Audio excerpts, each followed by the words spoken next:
Hello and good morning to my accountancy students in Ascot, and also a good morning to everyone who is watching this, to accountancy students and to CPAs alike, no?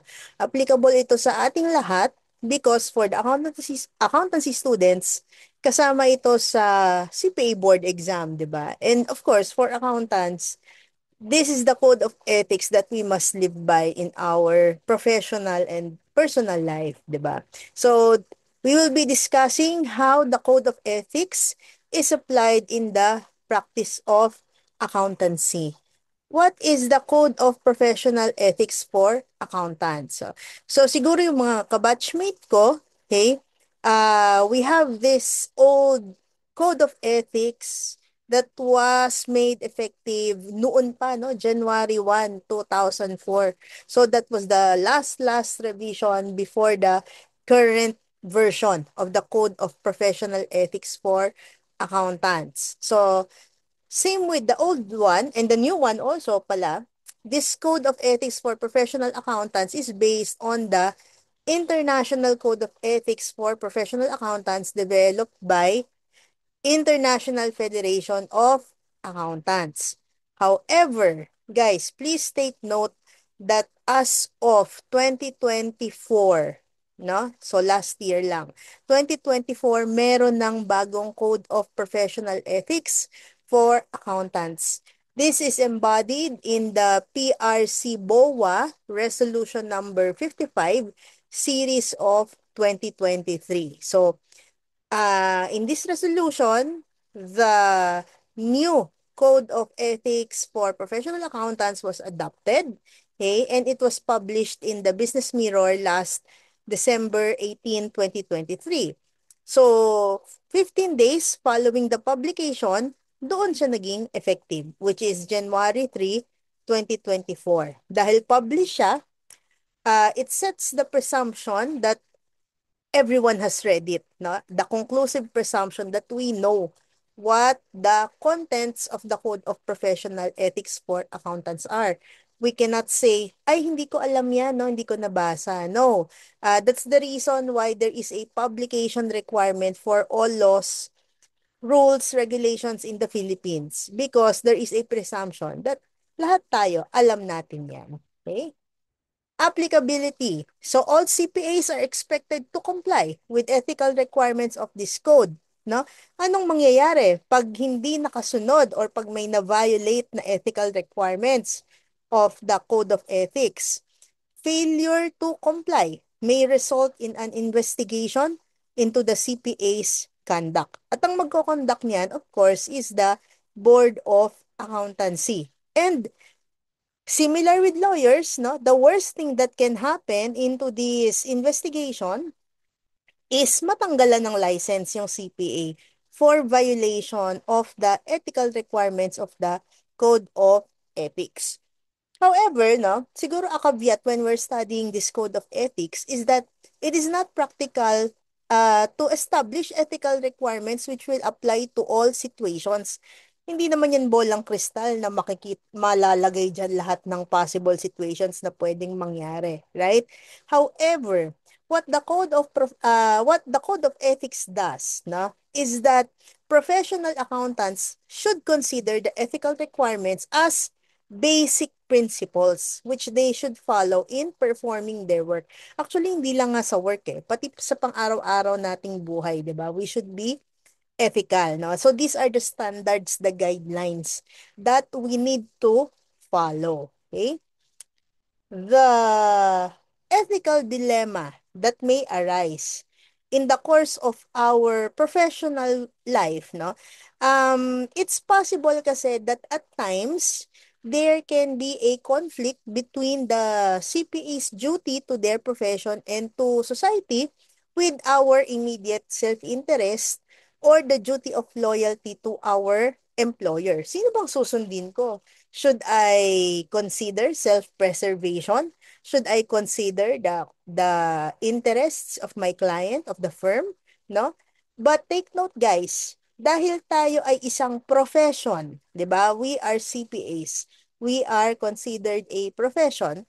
A professional accountant's responsibility is not exclusively to satisfy the needs of an individual client or employer. Ang pinaka magde-determine, no, ng ating responsibility, the standards of the accountancy profession are heavily determined by public interest. So, interest ng public.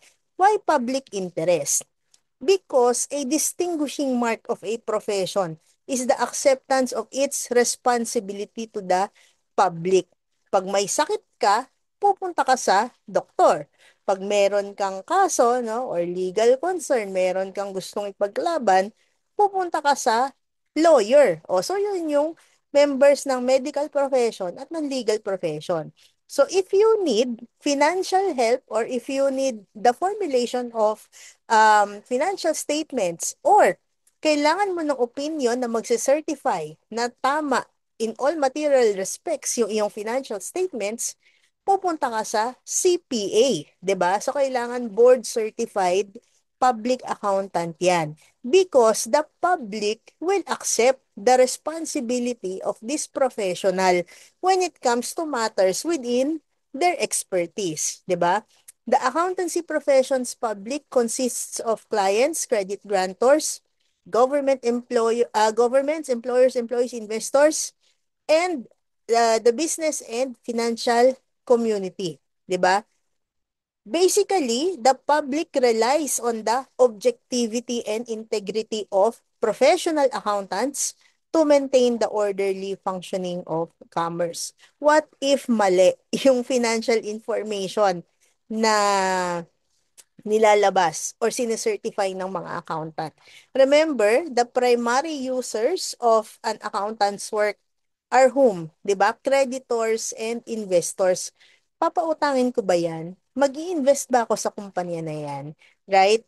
And we need the professional accountants to maintain their objectivity and integrity in coming up with financial information upon whom the public can rely, 'di ba? This reliance imposes a public interest responsibility on the accountancy profession. And public interest is defined as the collective well-being of the community and institutions in the professional accountant serves. Okay?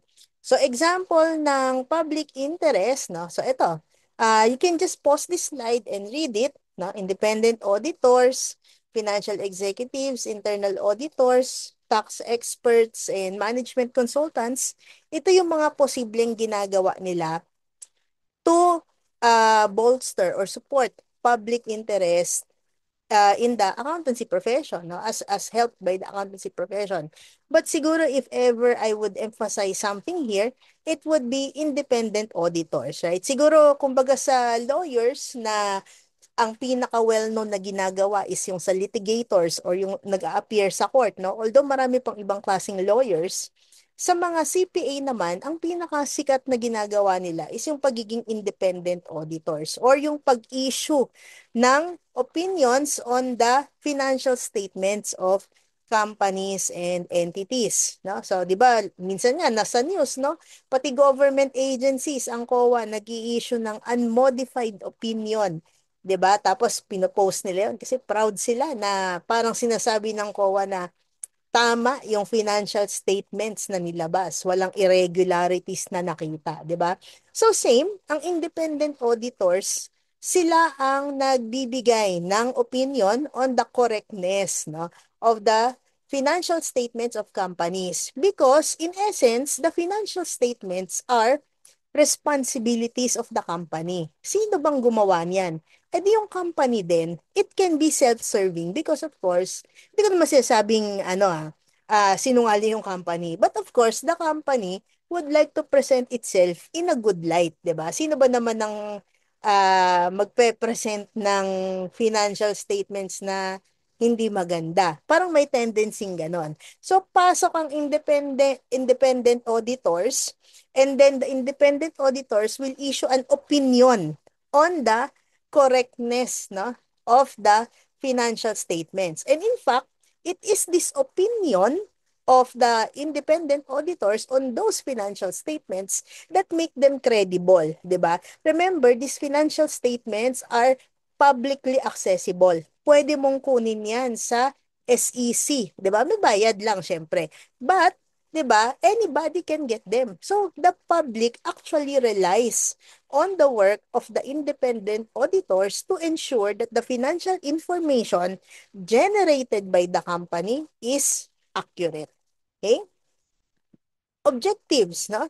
So the objectives of the accountancy profession are to work to the highest standards of professionalism, to attain the highest levels of performance, and generally to meet the public interest requirement.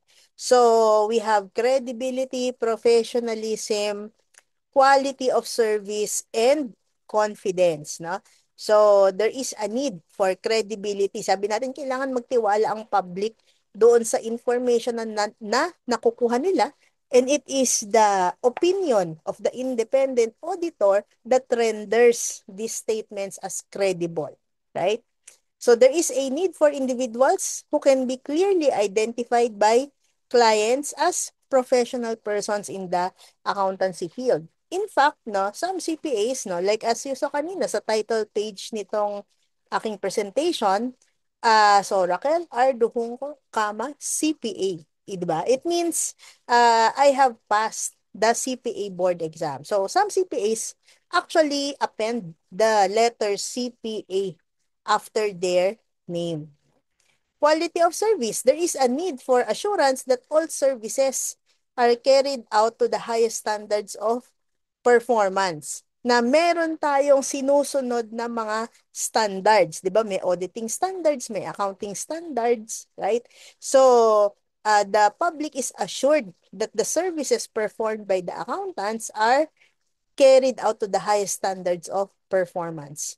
And last objective is that users of services of professional accountants should be able to feel confident. So, confidence yung last. That there is a framework of professional ethics which governs the provision of those services. Kaya inaaral natin itong ethics na ito. Okay?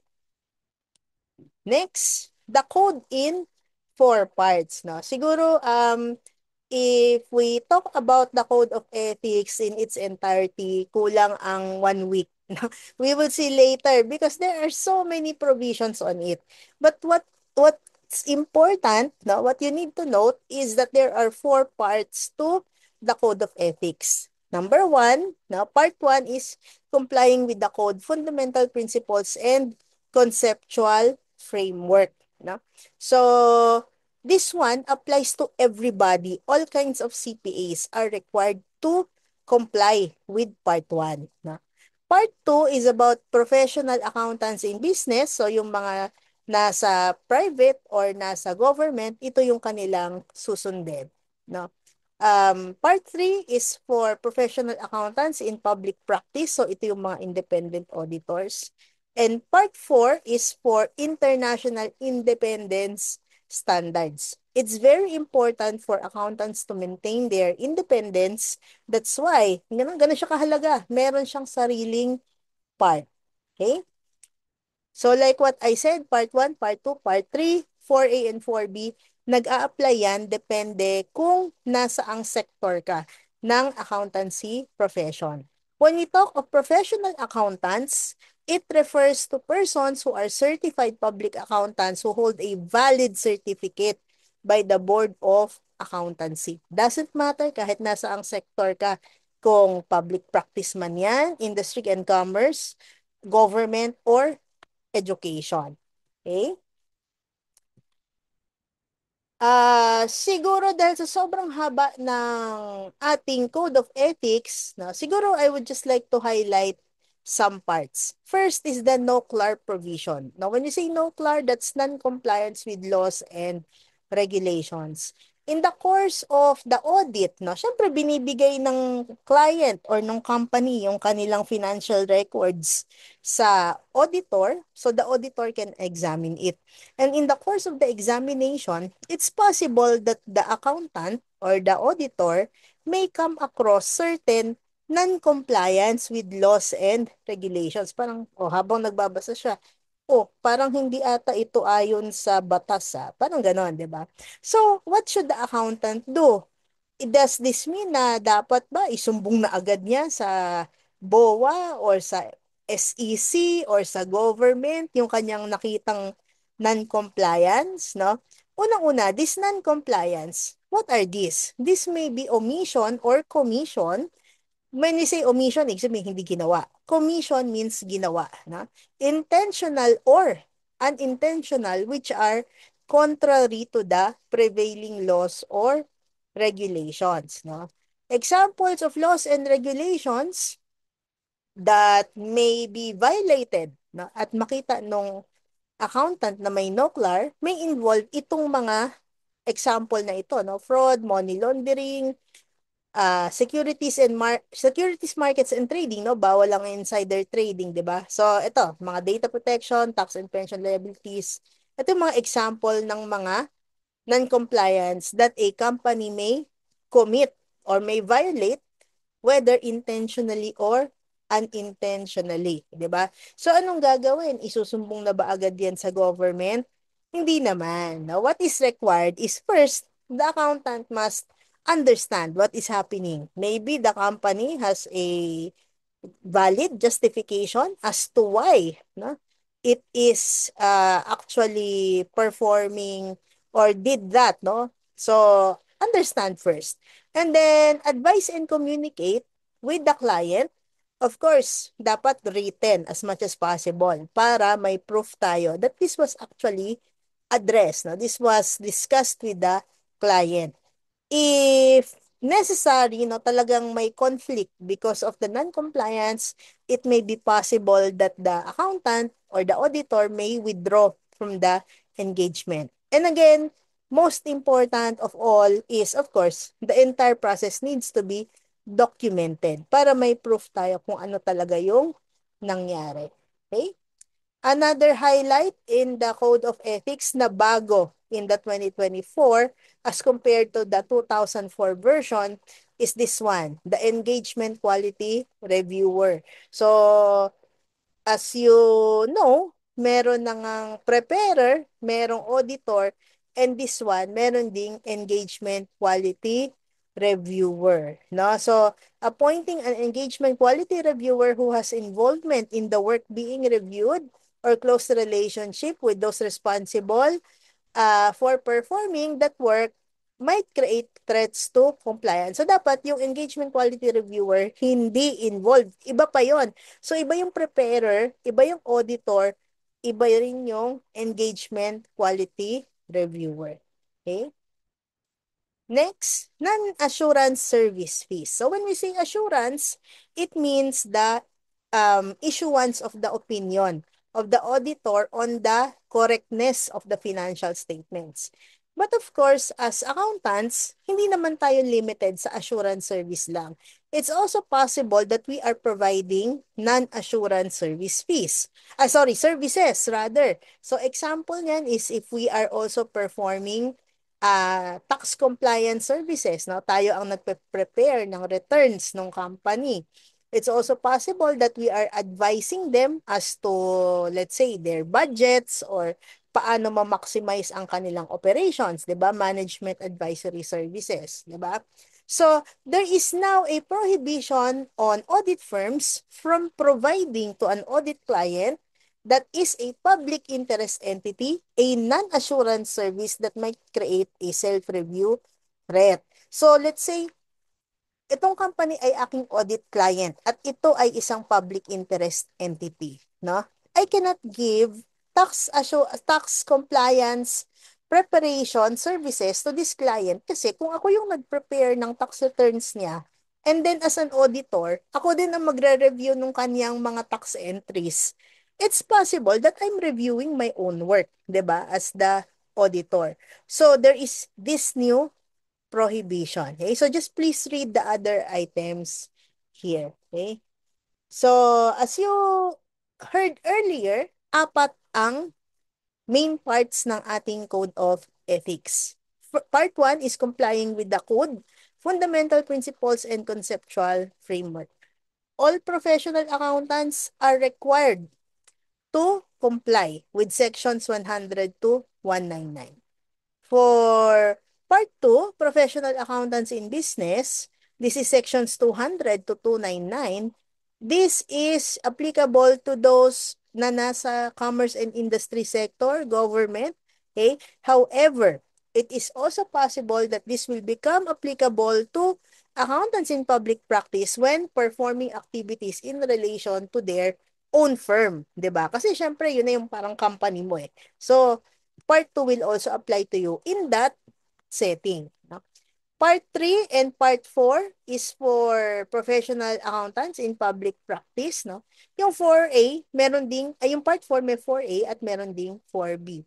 4A is for independence, for audit and review engagements. Tingnan nyo naman, sections 400 to 899. Napakadami. No?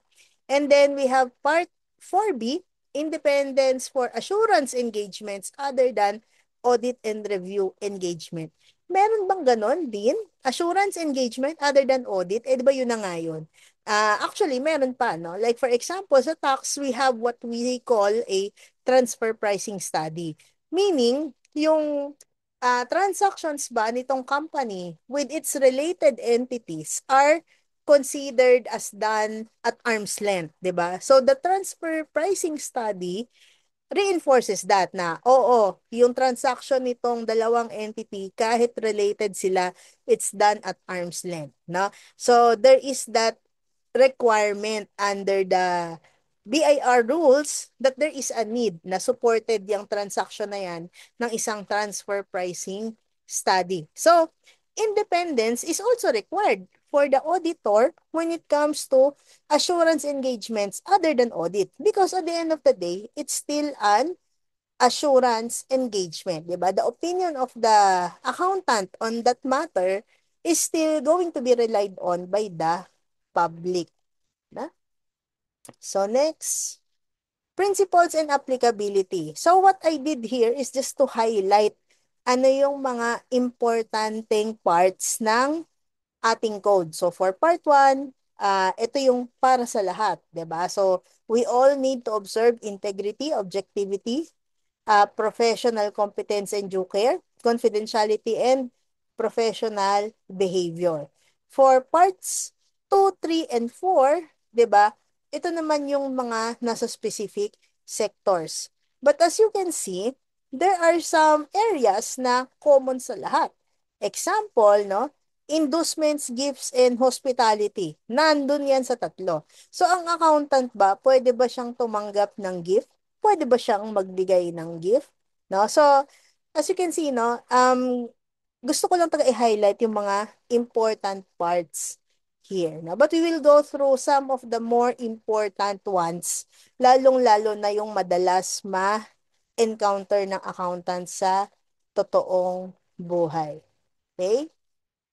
So, next, we now go to the fundamental principles. Okay. Actually, this one, guys, we already studied this in CFAS, no? Yung Conceptual Framework and Accounting Standard. So, integrity is the requirement that a professional accountant should be straightforward and honest. 'Di ba? Sabi nga, integrity is what we do even when no one is looking. It is doing the right thing even when no one is not looking. 'Di ba? Objectivity takes into account the fairness of the accountant. And the accountant should not allow prejudice, bias, conflict of interest, or influence of others to override the objectivity. So kahit over the years, let's say the accountant was able to form a close friendship with the client, the accountant must remain objective. Hindi dahil, ay, kaibigan ko siya, sige, bigyan ko ng unqualified opinion. Hindi pwede yun, di ba?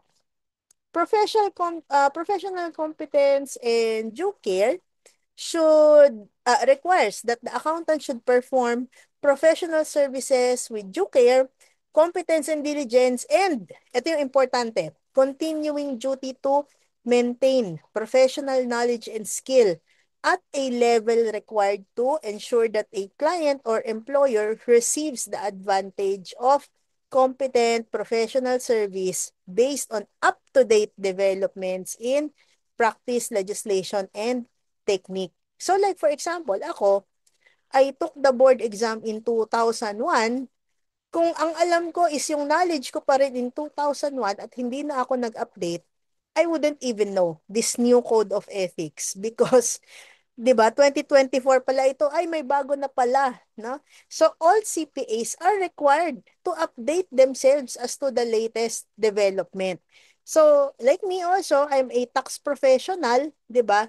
Eh after ng train law, nagkaroon pa ng CREATE, nagkaroon ng EOPT, VAT on Digital Services, create more. Ngayon meron pang SIMEPA, yung Capital Markets Efficiency, no? So, yun talaga required na alamin ng mga accountant yun. Otherwise, we may be giving advice that are outdated already. Okay? Next sa fundamental principles is confidentiality. A professional accountant should respect the confidentiality of information acquired during the course of performing professional services. Bawal ang marites. Okay? Next, professional behavior requires that the accountant should act in a manner consistent with the good reputation of the profession and refrain from any conduct which might bring discredit to the profession. So this has something to do with our behavior and the way we conduct ourselves. Actually, like for example, when we go to client meetings, 'di ba? Hindi naman tayo pumupunta doon ng naka-t-shirt lang or naka-rubber shoes. Even sa pananamit natin, no, we must appear very professional, no, na pwedeng pagkatiwalaan yung ating opinion. Same with the way we talk, no, we don't talk in a very rude manner, 'di ba? So, we don't talk to our clients naman with, "Hoy, pahingi na nung trial balance mo." Hindi naman gano'n, 'di ba? So, may we respectfully request for copies of the company's trial balance for the period 2024. O, 'di ba? Ganun tayo makipag-usap. Okay? And last, technical standards. A professional accountant should carry out professional services in accordance with the relevant technical and professional standard. Kaya inaaral natin yung mga accounting standard at auditing standard, pati ang mga tax rules and regulations because we must be knowledgeable and adept as to the technical standards required in the application of our knowledge. So, punta na tayo dun sa mga section na relevant or important na or lagi nating na-encounter sa araw-araw. Okay? Next, we have tax practice, 'di ba? Sabi natin we must remain objective and independent, 'di ba? But how about tax professionals? Professional accountant, rendering professional services, no, professional tax services. Ito medyo may konting allowance dito. Is entitled to put forward the best position in favor of the client. So pwede tayong, yung mga nasa tax practice like me, pwede tayong mag-put forward ng best position in favor of a client, no? However, okay, there must be reasonable support for the position. If there is doubt, pwede natin siyang resolve in favor of the client. But there must be a reasonable support for the position. So it must be supported by current laws, rules, and regulations pa rin, 'di ba? Hindi naman yung basta, oh sige, pwede mo nang i-deduct yung expense na yan. No, ay hindi, 'di ba? It must still be within the legal limits, no? Tax advice or opinions of material consequence must be in the form of a letter or memorandum, okay? And a professional accountant should not be associated with any return that contains a false or misleading statement, contains statements or information furnished recklessly, or omits or obscures information required to be submitted. Okay?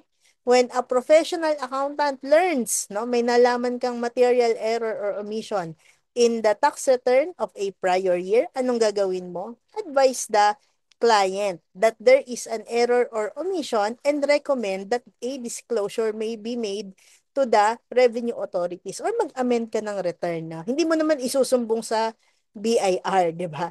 i-advise mo yung client mo na merong error or omission at mag-recommend ka that it should be disclosed or amended yung kaniyang return.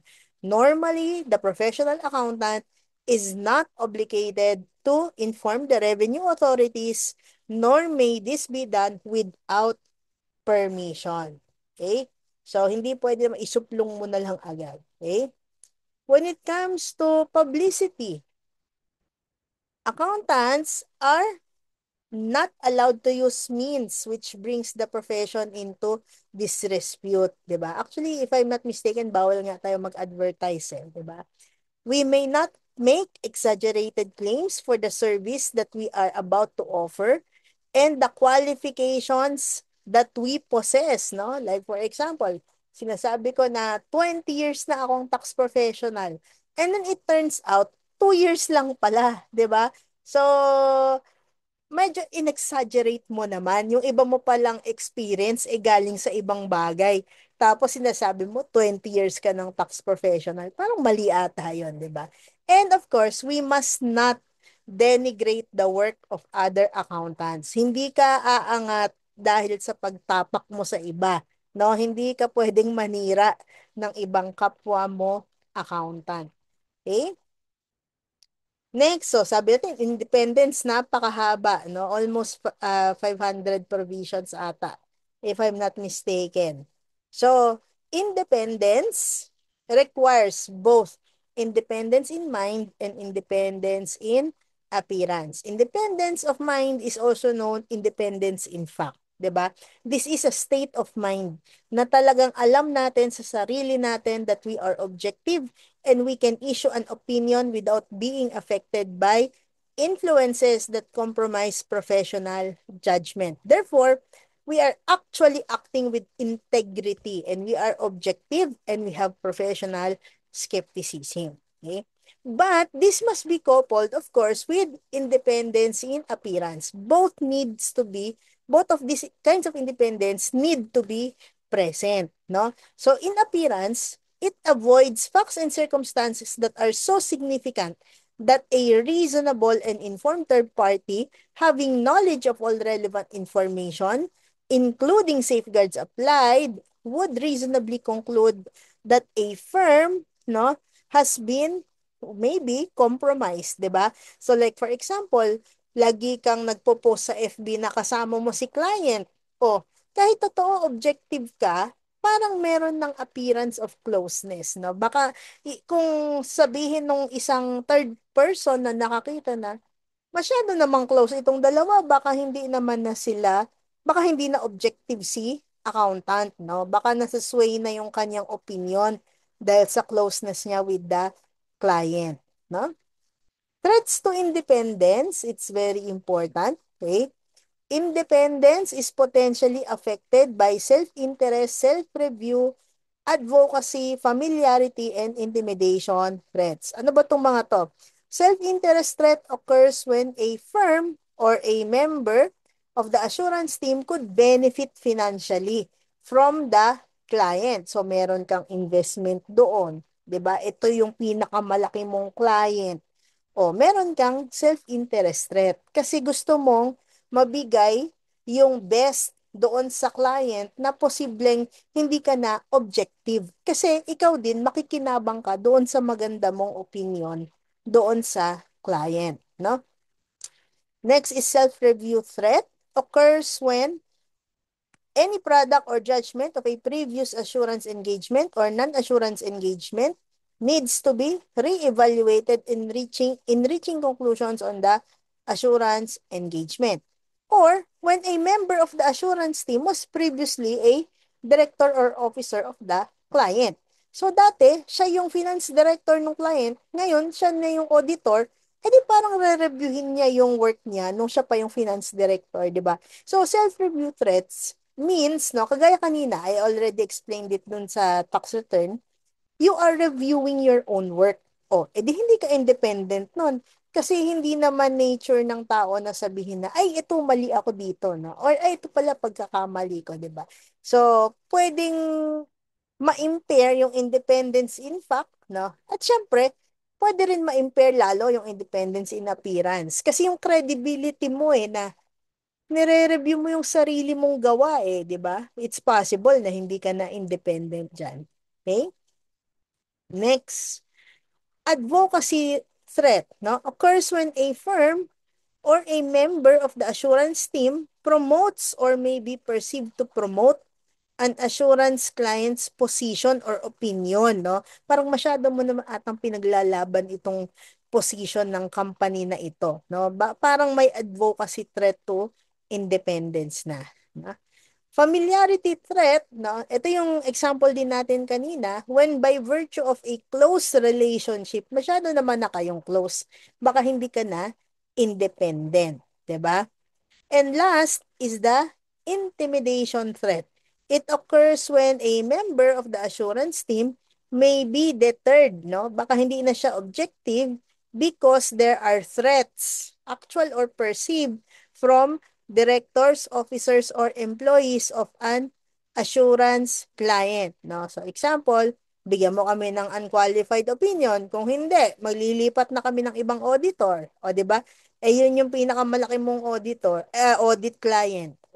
Di malaking revenue ang mawawala. So, bukod sa self-interest, may intimidation threat din. Okay? Next, safeguards, no? When we talk of safeguards, it means ano yung mga posibleng gawin to address the threats to independence. Okay? When we talk of safeguards, they fall into three broad categories. Number one, safeguards within the profession, legislation, or regulation. Like this code of ethics, it provides for safeguards or what to do in case maka-encounter ka ng threats to independence, right? Next, safeguards within the assurance client. And third, safeguard within the firm's own systems and procedures. Like for example, when I was in an audit firm, maybe 20 years ago, no, we were always asked to disclose if we have financial interests in our clients because, of course, that can create a self-interest threat, no? When it comes to fees and pricing, how much fees can an audit firm charge a client when the total fees generated by an assurance client represents a large proportion of a firm's total fees, dependence on the client or client group, and concern about the possibility of losing the client may create a self-interest threat. So the significance of the threat will depend on such factors as the structure of the firm and whether the firm is well established or newly created. Syempre, kung malaki na yung firm and hindi na siya bago, kaya niya na hindi ma-threaten kahit mawala yung client. Okay? When it comes to pricing, the professional fees should be fair and a reflection of the value of the professional service performed by the client. So as you can see here, A, B, C, D, yan yung mga factors na pwedeng i-consider when determining the price to be charged to the client, no? So skill and knowledge required. Ano yung level of training and experience na required, no? The time spent on the engagement and the degree of responsibility. Because like for example, the client is a bank, no? So ang dami nung regulations. It has compliances with the stock exchange, the Bangko Sentral, sa SEC, malamang public interest company pa yan. So ang dami mong uh, need i-comply, no? So hindi pwede, siguro naman, not to be condescending, pero hindi pwedeng inexperienced accountant or fresh passer, di ba? Mag-acquire muna ng skills na ang isang accountant before they can handle big and complicated engagements such as this one. So ibig sabihin, kung ang requirement is marami ng experience for someone to handle banks, of course, the charges will also be much higher as compared to charges ng client na hindi naman ganun ka-complicated ang operation. Okay?